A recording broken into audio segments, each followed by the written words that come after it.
All righty now. This is the Towns, Union, and Rabun GOP Get Out the Message podcast with Stephen Harper behind the camera. Special thanks to Betsy Young, the chair of the Towns County GOP.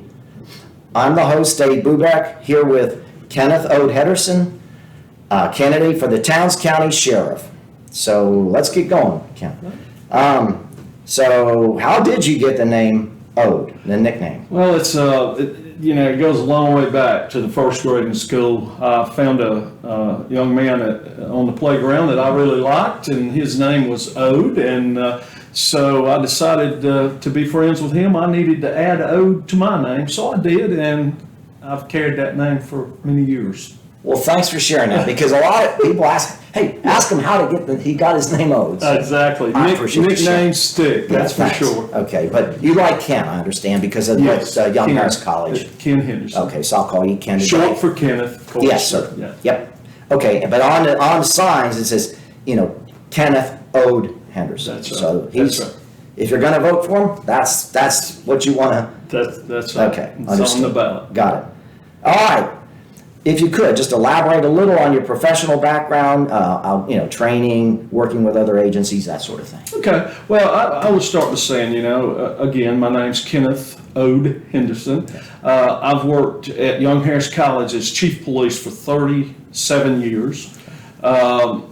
During that time, I have worked on my time off there for other agencies. I work for Towns County, Union County, and I presently work in McKaysville, Georgia. I've been there for the past 4 to close to 5 years, I think.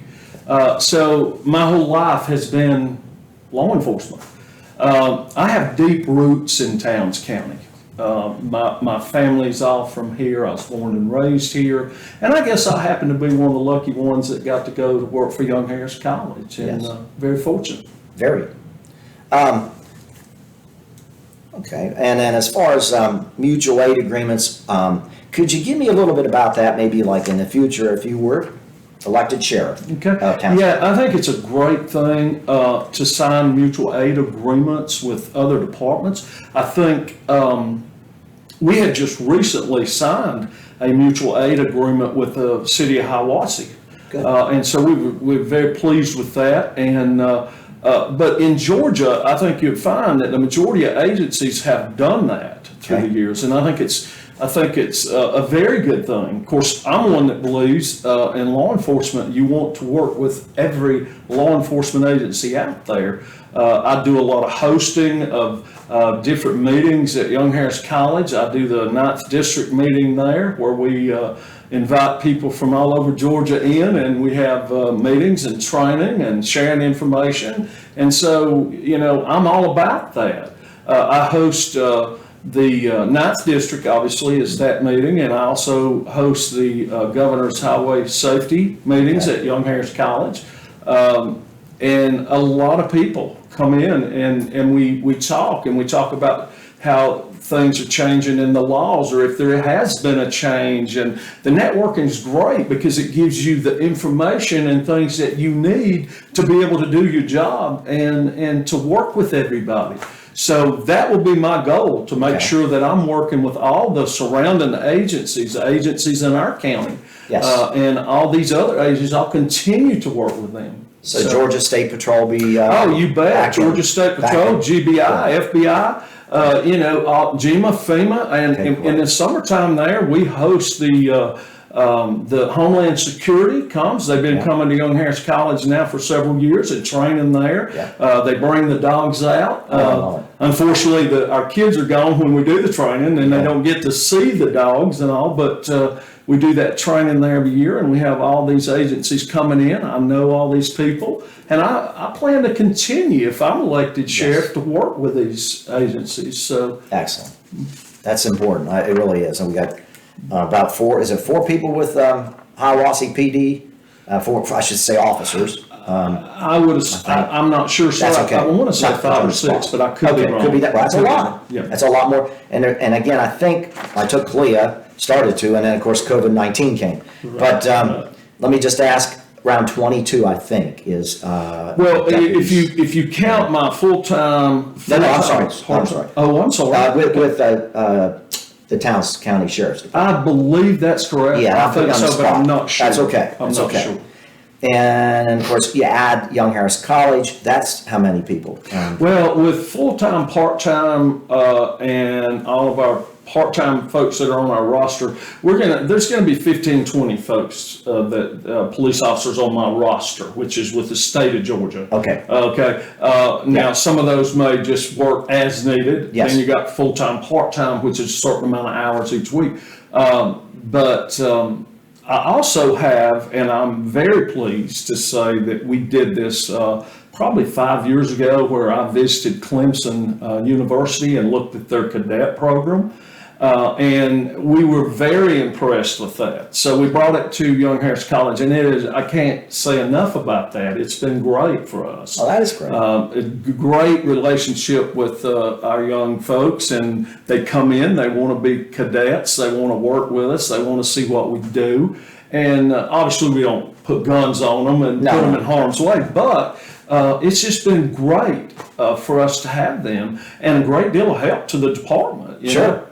For athletic events and other things as well. Yeah. So. And of course, we'll mention CLIA now, since it kind of segues into that. Yeah. Would you continue the CLIA program, which is the civil law enforcement? By all means, I want CLIA. I definitely want CLIA with the Sheriff's Department. These people are great. They come from all walks of life. They have experience, and a lot of them in law enforcement and backgrounds in law enforcement. So I'm going to welcome those folks to my department, because I want them to come in and work with me and help push our county sheriff's department forward. I want that, and so I'm going to welcome that. Excellent. So that's great, because I mean, and I may even expand, if I can, on that to an auxiliary force, people that want to get more involved. Yes. So yes, I welcome it. Okay. And well, let's jump to the next question. We can always tell us a little now about your personal self, because I know you have horses, that sort of thing. Yeah. So just don't feel anything's open to whatever. Well, go ahead. Sure. Okay. Well, I love to. When I grew up, there was a lot of golf going on around, but I have gotten somewhat involved in playing a little golf with some of my friends. I love that. I love it. It's challenging. I'm not good at it, but it's enjoyable. But for the most part, I've always been into camping. I love to fish. I do some hunting from time to time. I go out west occasionally and do hunting, and so those are the kinds of things I enjoy. I would be safe to say I enjoy all kinds of activities. Sure. I like to go to the lake. I enjoy that occasionally. Okay. So those are the kinds of things that I enjoy doing. But I guess the horseback riding, when I was a kid, I grew up doing that. And so, I've got a place in my heart for horses. I love it. Me and my brothers, and we were always, riding horses in our times that we could, and so we just had a great time with that. Of course, there wasn't as much traffic here then. No. So you could actually ride up the road on your horse, but unless it was a COVID-19, and then the traffic went away for a little while, like the old days. Right. Question: I know Towns County, and I think they did. I don't know if they still do have a mounted patrol. Is there a volunteer mounted patrol, or is that just something? I don't know sure of one. I really don't. The mounted patrol thing, I don't. Could have been misinformation. I've never known of there being one. Now, we have, it could be that when we have our parades, you have a lot of maybe that's horses involved in our parades and things like that. Yeah, which is, hey, but it's very impressive. I've seen it in the bigger towns. I like it, So, I always like that. Yeah. So. Well, great. How about a motorcycle? Don't you drive? Yes, I do. I thought you do. did. I have bikes. A Harley? I do. Okay. I have a Harley, but my Harley stays in the garage most of the time, and then I have a off-road bike that I ride back in the refuges and different things. And obviously, it's legal. It's strictly legal as well. But I do enjoy that very much. But I don't have the time. I was going to say ride like I'd like to. So it sounds like you're pretty full time. Yes, sir. Well, thanks for sharing your personal with us. Yes, And okay, the next one's a little more.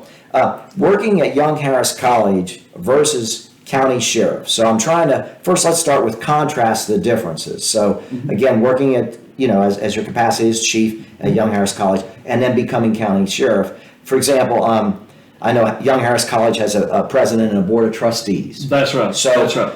You have to adhere to that versus when you're county sheriff, I mean, if you become county sheriff, and again, hypothetical, you'd have more leeway for policy. Exactly right. Well, Young Harris College, has policies and obviously things that that they have in place that we're going to follow, but there's no difference in the law. Okay. The law in law enforcement is the same. Everybody's post-certified. Yes, we're all post-certified. Certified police agency in the state of Georgia. As a matter of fact, I set up the police department at Young Harris College many, many years ago. Okay. I was kind of tapped on the shoulder. We need a police department, and once I left the president's office at that time, which was Dr. Ray Farley, which was a very fine man, but I was like, oh no, what do I do now? But with all my good friends in law enforcement and the help from them and dealing with posts, which was very good people, we managed to get a police department set up. And, remember what year that was? Sir, I really don't. Okay. I'm sorry. 60s? 70s? Oh gosh, it would have been in the 80s. 80s, okay. Early 80s maybe. But I think you're that old. yeah. Well, but yes, and then we realized, we're growing. We need to have a police department where we can, do our job and not have to rely on the sheriff's department to look after us, and so obviously they work with us and we work together. But you need your own agency there to handle the college. So we did that, and very pleased that we are a police department. So I'll put you on the spot a little bit here. So was it your policy to start the no guns, of course? No, it was not. Okay. As a matter of fact, the law that passed, is that it would be left up to the universities to make that decision and make that call as to whether they wanted to allow students to have the guns. Yes. I am a very strong Second Amendment person. Okay. But it was not my decision to make. So it was left up to the colleges and universities that they could make a decision not to have that. And the decision was made there not to allow the guns. And I think it was during maybe President Kathy Cox. When Kathy Cox was president at that time, and the decision was made that we would not have the guns. That's what I wasn't sure. And then, of course, we got a new president, Dr. Drew Van Horn. Yes. And that was just recently. So there's some changes there that you always have to keep policy going. Any other policy issues? I'm trying to think if there's anything. We got the no gun. Any other contrasting the differences? Anything? Nothing else? No. Okay. So it's pretty. And I think now our students are working toward maybe the possibility of having lockups at the police department where they could bring their hunting rifles and those kind of guns. And I know there was some discussion with student government where they plan to approach the officials to see if that could possibly be something that could happen. So that might happen down the road. I don't know. Especially with the guys that are local from hunting season. Well, and a lot of our kids come there from all over. They have, they love to hunt. Sure. Do those things. So we'll go to the next question under that. What about similarities between Young Harris College, transferable skills I call them, but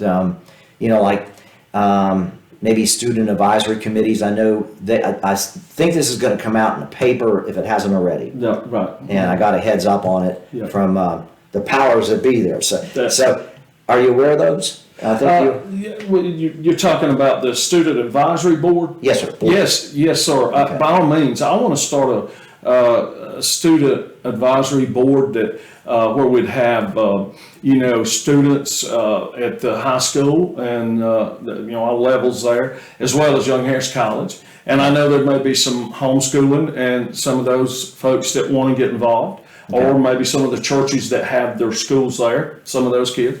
But I think it's important. They're our future. Yes. Okay? And I think it's important that they get to know who we are. I found that at Young Harris College, and it was great, okay? To get to know who the Sheriff's Department is, get to know our people, get to know the people in the jail system and the command staff, as well as, our patrol officers and the sheriff, and get to know us and listen to their concerns and get to know what they think about what it is we do and what they can offer. And they're our future, and we want them involved. And who knows how many kids may decide to go on and start a career in law enforcement, in some level of law enforcement. So I think it's a great idea to do that. I plan to do that. Good. And I want to make sure that we involve them, not in carrying guns and those kinds of things, but involve them, maybe working a music event or helping us with traffic, or maybe at Young Harris when we have the Shrimp Fest, and have them involved, have their shirt and their little thing, identification thing, and they love that. They appreciate that. And they're very smart, so they can bring ideas, And so I want to get very involved with our young folks in Towns County. Absolutely. And if I'm sheriff, I plan to do just that. Okay, and that would be in keeping, of course, with the college and then the high school. Sure, At the high school. And you got everybody's got some input there. Yeah. Okay. What about if one of these students did see something that was a concern, like let's say on social media, or just on a, we have always the element that, they change. There's a change. Can they give feedback without anonymously, maybe, to if they're part of this? Well, I think you try not to involve them in things that doesn't need to be. I don't want to say that they don't need to know, but best they didn't know. Okay. I think what I try to do in my cadet program at the college is I obviously don't allow them to get into records and know what's going on there. You don't want them to what's happened to their fellow students or different kinds of things of that. So you obviously would not want them. They would not be privy to those kinds of records and that kind of information. So and it would put them on the spot too. Yes, it would. Yes, it would. Well, what about faculty? Let's say a faculty either at the college or maybe one teacher that's at the high school.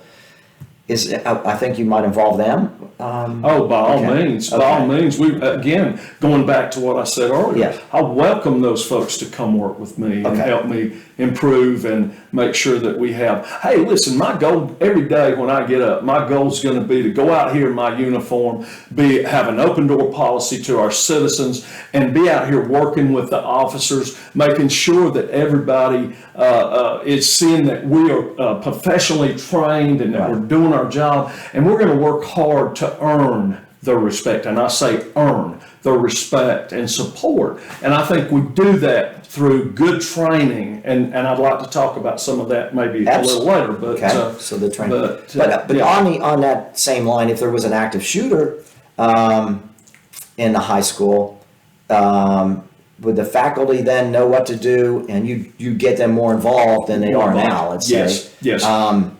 And would there be...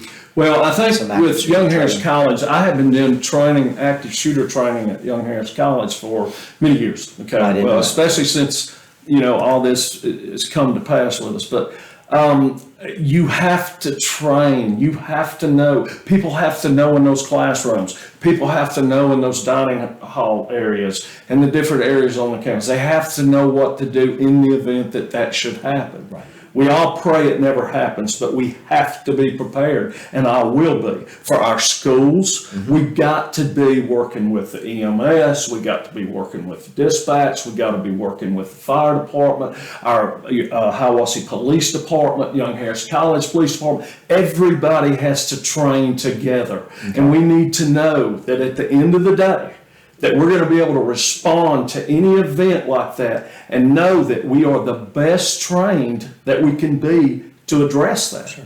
So that's going to be key for me, is working with all these agencies and making sure we're working together to handle it. We got soft targets all over the county. I can sit here and name them all day. Yeah. I'm not going to do that. No, I don't think it's a good idea to name places. But I'm saying we have them. Right. So we've got to make sure we're trained to handle those kinds of events. Excellent. And I know you mentioned training again, but before you said Homeland Security comes up. I'm sure they have active shooting drills and protocols. Sure.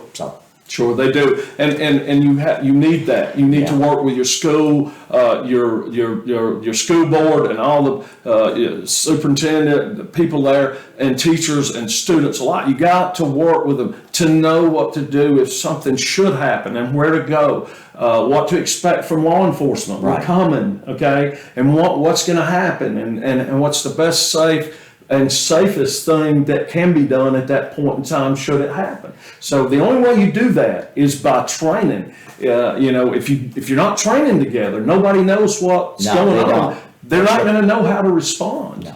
So and of course, Young Harris College, we like the fact that the community can come in there. Okay? That's right. I mean, that's really an unusual thing. So we're very lucky. Of course, we go to the planetariums. And we all get advantage of having the college there. So you want to keep it so it's not locked down like some of these. That's right. These yeah, and I think it's great that we can do that. But I also think you've got to trust that your police department, your sheriff's department, and all these other folks, if needed, know what to do and are going to respond. Yeah, because we don't want to take it for granted. I mean, we're not. We're 2 hours from Atlanta. Well, and now, have you ever had an active shooter or a threat maybe? We have not had an active shooter, but we had a threat that was very, very, very close to being possible active shooter. Okay. Appreciate knowing that. Okay. Well, let's jump on to the next question here. Okay. What do you think the most important skill of being a sheriff is? I know that's kind of an open question. And plan for being accessible. Maybe you can include that in there too, because I'm not trying to lead you, but accessibility. I understand. Like, would you give out your cell phone? I know a lot of. Sure. Okay. I understand where you're Okay. Well, I think it's important. Obviously, I can't give out my cell phone. Okay. Because there's a good possibility I would never be able to get sleep when Very good possibility. So desperately might need it. No, but I want to be accessible to the citizens of Towns County. Okay. I think that's the key. I work for you. If I'm sheriff, I work for the citizens of Towns County, and they should be able to talk to their sheriff if they wish. Okay, they'll call either dispatch or they'll call the sheriff's office, give a number and a name, and I will return that call or either go visit that person or whatever it is that they desire. Okay. And so I'm going to be accessible. It's going to be an open door policy. You don't need an appointment with me. You're not going to the doctor. You're going to see your sheriff. Okay? Right. So you don't need an appointment to see your sheriff. And if I'm there and you come by the sheriff's office and you want to see me, then you'll see me. Okay. So I want to be as accessible as I can. I think key to it is that the sheriff's out there and he's in uniform, and I will be. And he's out there working, and he's out there being seen. He's out here on the roadways when you come through. You see your sheriff. You know he's out doing his job. And I want to be that person that's very accessible and very visible in our county to be working alongside my officers. And that's what it'll be. If I'm elected sheriff, that's what it's going to be. Okay. That's important because, again, visibility. And you'll be actually in a patrol car. Yes. Yes. Okay. And as far as the dispatch, if they need to get a hold of you, you'll call them on a 1021, which is a phone. Exactly. Unless you're in Tate City, then you can't get any cell phone. I think it's improved over there. It has. I've heard. Yeah, we need to get that. Of course, that's not your. We'll work on our state rep. Yeah, exactly.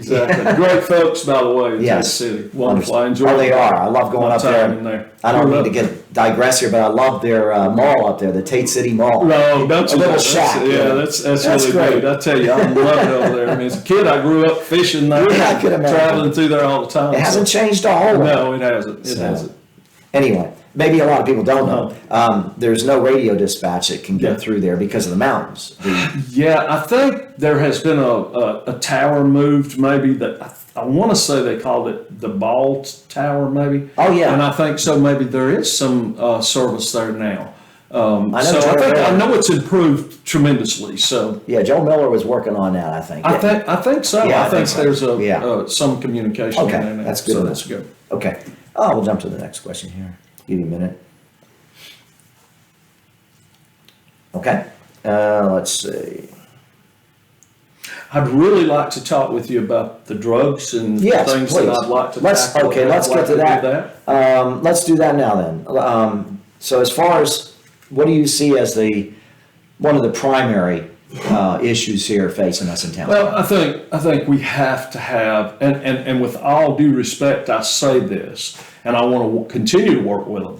The Appalachian Drug Task Force is a great job, but they're spread over several counties. Okay, I want to make sure, if I'm sheriff, that we have officers well trained, continually training, and know the job and know how to go out here and confront this drug problem. And we have a drug problem in our county. And I think we got to make sure we're doing everything possible to keep drugs and things out of our schools, away from our kids, to make sure that they can grow up in a healthy environment here like I did. Yes. Okay, and I will do everything. I'm not saying that I want everybody that's addicted to go to jail. That's not what I'm saying. I'm saying if you're dealing drugs, if you're addicted and you have problems and your family will reach out to me, I'll sit down in their living rooms and we'll help. We'll get help for this person.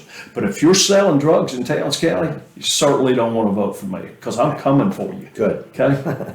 So, but I think it all comes back again to training. You got to have good, professional, well-trained.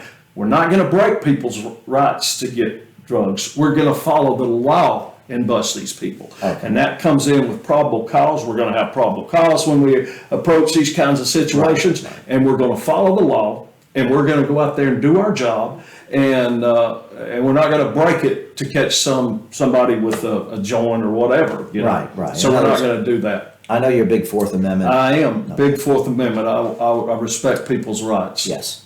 Confiscation, due process. Sometimes it gets overlooked in some areas. So. Yes, sir. We're not going to become a police state as long as I'm sheriff. That's good because that's for sure. And a lot of let's just say parts of our country seem to be right now, especially this COVID-19. And we wear the badge doesn't make us above the law. We have to follow the law. Glad you mentioned that because there's a lot we won't get into national level stuff here today, but. Well, let's go ahead and segue into something here, though. Let's, and this is where it's going to get a little exciting here as far as, and it's a hypothetical because I don't see Brian Kemp doing this, but as we all know, Stacey Abrams could have been our governor. There could have been other governors. That's right. And in the future, if you're elected sheriff, and you could be dealing with another one in 2 years. Could be confirmed. Okay, so hypothetically, how would you handle an unconstitutional executive order now? Not, EOs are promulgated by governors, and I'm going to pick on the governor because I think that's what we're seeing now. Let's say violating the Second Amendment right to bear arms, the Fourth Amendment unlawful search and seizure without probable cause, lack of due process. Just kind of tell me, how would you handle that? First of all, you will never be able to order me to do something that would violate the law. Okay, I will not break the law. Okay, first of all, as I just said, PC and follow the law. Okay. I know there was some gun issues that came up, I believe in South Carolina, Virginia, I think a couple of places maybe, but Virginia, governors was close, or maybe did order the taking folks' guns. Yes. And I think the sheriffs came together and said, no.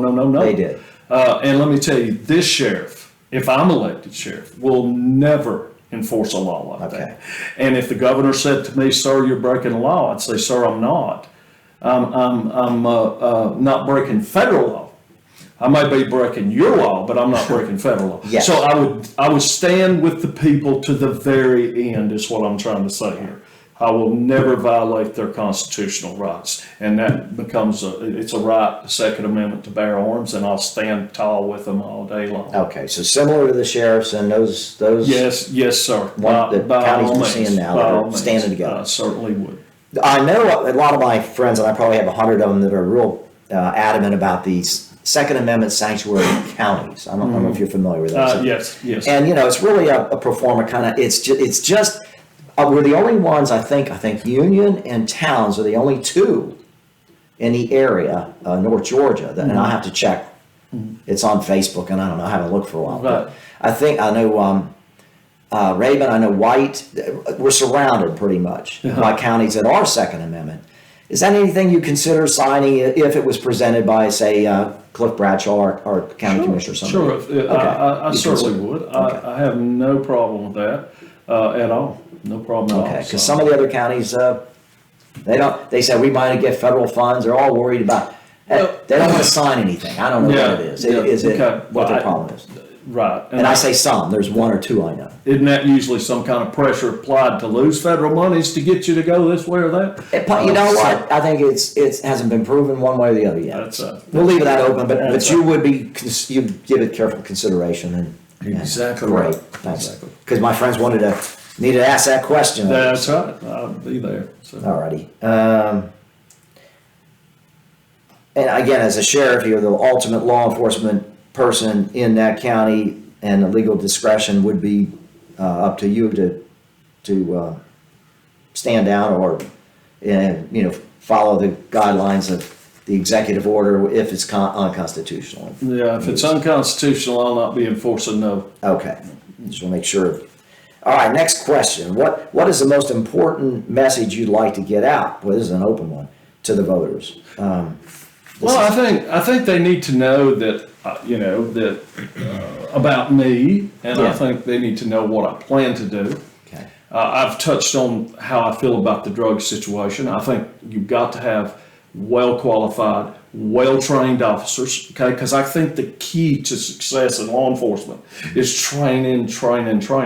And that's what I've done for many years at Young Harris College, and making sure my officers get proper training, making sure all those things are happening. So Georgia requires 20 hours, okay? I'm going to require 40. And I hope that they can get more than that, and I hope I can do that. But I want to make sure all my officers, I want to have a training coordinator that looks at everybody's records and making sure that they've got the proper training for the area of work they're in, okay? Because obviously a drug agent needs different training than your investigator, or So I want to make sure that we're looking at those records and everybody's getting the training they need and proper training.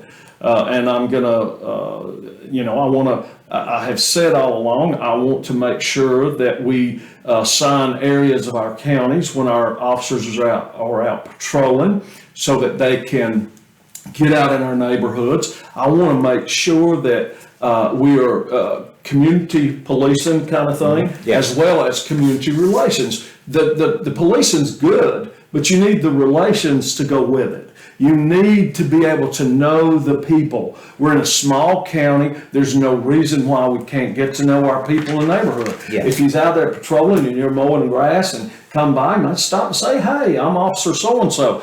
Who are you? And is everything going good in the neighborhood? So I'm going to make sure that our officers are not riding up and down the road. They're going to be out in these communities, and they're going to be patrolling out there. And I think it's key it comes back to the training as well. Your officers have training in mental awareness things, and that comes with training to be able to recognize if there may be a mental issue with somebody and how to handle that. But also having, a card, if it may be a card that's got people in the mental health field that they can contact, give it to family members, and say, here's maybe some contact that might help. And all that comes back to training. Sure. And so I want to make sure that we're doing that. I want my cars black and white because I want you to know that that is your county unit. Okay. That's there when you see it. It's highly visible, and there's been studies that have shown that those kinds of things resonate. And I think it will be good because, and hey, everybody say, oh my gosh, this man's going to go buy a bunch of new black and white cars. No, we're not. No, we're not. It's very inexpensive to put wrap on the cars we have. Yes, and right. it's important to me for it to be uniform. Our cars to be uniform. We don't want two blue ones and a black one and a gray one and I want them to be uniform, and I want that wrap on there so you know that's your sheriff's department. Well, speaking of wrap, we just got a little thumbs up here, so Okay. we'll wrap. Let me thank you first of all, Chief Henderson. Can I say one last thing absolutely. quickly? Yeah. Just quickly. Okay. Okay. It's not a wrap. He just thumbs up it. Oh, okay. I want to say the state certification that we have in Towns County, guys, that is huge. It is. It's huge. And our sheriff will make sure we keep that state certification, okay? Because your more professional department will be in that. You got a federal level in that as well. I'm not sure we'll ever reach that. I'm not sure we could afford it. Right. But we're gonna keep our state certification, and I'm gonna work every day to make sure that we're working hard to go out here and serve our people in Towns County, our citizens, and do it well and with professionalism. We will do that. Well, I'll mention something here. I wasn't going before to mention it, but I saw it this morning. Of course, everybody's talking, and we're not going to get into the merits of what's going on in Minnesota. That's the, but of course, one of the things I know I was taught way back was de-escalate instead of escalate. That's right. So you always That's right. de-escalate something rather That's than right. try to That's right. bring up the level. And once somebody's handcuffed, now I don't want to say we're talking about this case here because we're not here to adjudicate. That's right. But let's just say that hypothetical, if an officer has somebody handcuffed and they're down flat on their stomach and having a hard time breathing, and there's other officers watching this, they'll be made aware of. We don't want to, how do you teach that? That's one of the things that obviously is amiss in some sheriff's departments. And Let me tell you that, I'm not going to go into that, but Okay. it's so sad when you see what we all are seeing in the news, okay? I can't, it's hard for me to even watch that, okay? Yeah, me too. Again, I think it comes back to the training. Did the guy not know that he was going to cut the guy's airways and kill him? I mean, is it training? I don't. Not today, but I know they used to do chokeholds. And and you were taught not to, Not now, though. And even the chop. Yes. And that will incapacitate. But I don't know the answer to that. Yeah. But it should never have happened. No. Officers have you in handcuffs. There is no need to have you down with the knee on your neck. Yeah. There's no need for that. Yeah. Got you in handcuffs. And again, and it's one of those things that, a lot of times adrenaline's going and I understand that. I understand that. But when you're in handcuffs, then you got to calm down the adrenaline. Yeah. De-escalate. That's it. De-escalate. But again, I think, sir, and I believe this, it's all about training. it is. It really is. I look at that, and the bad thing is it puts a black mark on all officers and deputies. It does. It puts a black eye to law enforcement to see those kinds of things happen. It's uncalled for. It shouldn't have happened. Yes. And I will assure you that my officers will know that that's not proper. That's not. And again, it comes all back to your training. It does. It really does. And experience and training. Yes. And it's the first thing that we were taught when I was at the police academy was those kinds of things can kill people when you start, the chokeholds, the different kinds of things. Yeah. And we were taught that by, an expert in that field, that you don't want to even use that unless it's a last resort, kind of thing. Yes. So. And let's see, you mentioned more training. Was there anything else on training? Because before you mentioned there was something you wanted to elaborate on that, or have we hit it? Remember you said you wanted to talk more about training? I do want to talk about that. I think Okay. that, again, and I think I did somewhat what Yeah. I said, but it's going to be important to me to make sure that we have a training coordinator that's making sure all these things are happening and our officers are getting properly trained. And look, come on, you know, you say, well, it's going to cost all this money. No, it's not. No, it's not going to cost all this money. There's people out there that'll come in and do training for you free of charge. Okay, and so I just want to make sure all my officers are well trained. When they hit the road, I want the citizens to look at those people and say they're well trained. They know what they're doing, and so that's going to happen with this sheriff. There's so many things that we have to do, I think, because we're growing in Towns County. We're going to continue to grow, and we've got to make sure we're on page with all these things. Well, how do you get there? By training and sharing information with other agencies and bigger agencies that are starting to see different things, different trends that eventually will be here. So let's train and get to know that. I think it's important for your sheriff to oversee these things and make sure it's happening. And you got good people in place, it will happen. Yes, it's true. And what about salaries? I know right now, again from Clea, I'm looking at some notes here. 2 officers per shift right now, 3 investigators, patrol, investigative, and SRO. And out of that, as we grow as a county, and I say we, actually one reason I was picked, I want to disclose this, I may as well right now, by Betsy Young, was I'm not a voter in Towns County, I'm in Union, but we are right on the line. And the way I see it, what happens in Towns can affect us in Union. Exactly right. So I want to get that straight because it's important. People think, well, man, county line, it doesn't stop somebody that's doing drugs over here to breaking in your house. Right. So I appreciate. And so that said, and I want to say this too. I want to have a hotline or secret line, whatever you want to call it, tip line that's going to be at the sheriff's office, so that we can get tips. And actually, we can even pay for good information. Now, where's that money coming from to pay people? It's going to come from seizure funds, okay? Right. Because your seizure funds are available and you know what you have. Then if you need to use it to get good information, do something about a serious drug issue, then we can use that. If that information is good and we can do it. And I want to make sure we set that up.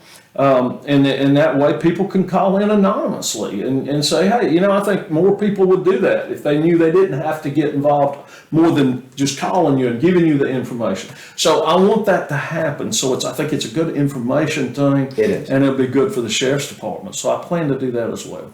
and people up here seem to be more inclined to call. I mean, in some cities, you can't get anybody to call, even when they've seen it happen, because they're afraid to. Don't want to get involved. Nah. Don't want to We get don't have involved that. kind of thing. Yeah. But and I don't think we do have a lot of that. No. I think people will actually tell you. I think if you go out in the community and you're riding through in a patrol car and you stop and say, hey, how are you doing? Yes. So-and-so, officer, so-and-so.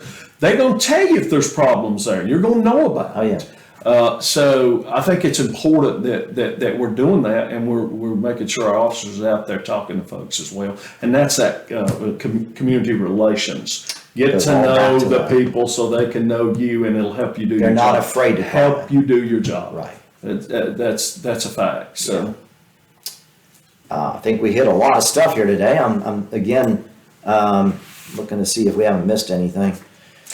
I would like to say one thing, last thing here. Yeah, please. If I'm elected sheriff, I'll be a sheriff that will work with all law enforcement, okay? I want to work very close with our chief in Hiawassee, in the city of Hiawassee.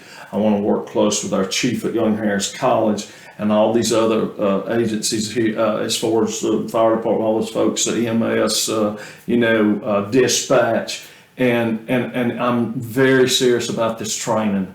And everybody working together, and I'll be there as sheriff. I won't ride into town on the white horse and say I'm in charge. No. Right. What can I do to help you, chief, at either place? Or what can I do to help the fire department, those other folks? Yeah. I'll be that sheriff that's there to help. What can I do to help? So that'll be me if I'm elected sheriff. Good to know. That's very important. What about Union County? Are you? I'm going to reach out. Yes, sir. Okay. I plan to reach out to You guys all friends? those agencies. Oh, yes. I know Matt Mason. I know Sheriff from White County, which he's actually, this is his last term. He's leaving, White County. retiring. And so I know them all. I meet them out here on the trail and talk with them, and have meetings in areas throughout Georgia with them. And but you bet, I'm going to reach out to all of them. If I'm elected sheriff, I'm going to pay the sheriff a visit and say, look, anything you need, I'm here. Good. Let's share information. Let's talk. We get something you need to know, you're going to know it. And work with all of these agencies. That's what it's about. We're all supposed to be pulling the same wagon, so. Well, so many times in the federal level, it doesn't work that way. Because it does change. It does change up. But I think local, it's totally different. Sure, it is totally different. And I would have to say, I got some wonderful friends in the FBI and GBI and people I've worked with back through the years here and training and things at Young Harris College. So, but I've really enjoyed it. Great. Well, I think we can call 10-7. I think so. So thanks again, Chief Henderson, for your time today. And thank you so much. And I appreciate you allowing me to come here and speak with you. Thank you, sir. Sure. Thank you.